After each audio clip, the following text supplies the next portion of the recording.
Welcome to Tanzania, a land of promise and potential. In this documentary, we explore one of the country's most ambitious endeavors, the Standard Gauge Railway, or SGR.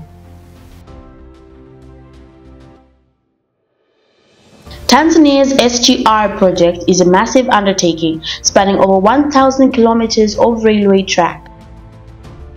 It is set to connect major cities, industrial hubs, and key ports, transforming the nation's transportation infrastructure.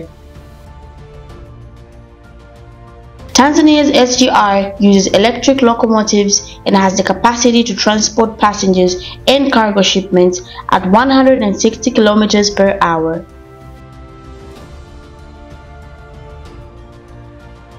The SGR is a cornerstone of Tanzania's development strategy. It will enhance connectivity, boost trade, and stimulate economic growth across the country. With over 80% of the construction completed, the SGR is on track to revolutionize transportation in Tanzania. Once operational, it will significantly reduce travel times and transportation costs.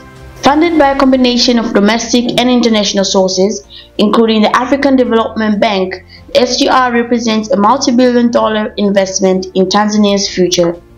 The entire project, spanning Tanzania, carries an estimated price tag of $3.93 billion. The SGR will not only improve domestic connectivity, but also enhance regional trade and integration.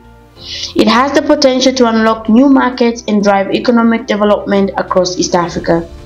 As Tanzania's SGR project races towards completion, it symbolizes the nation's commitment to progress and prosperity.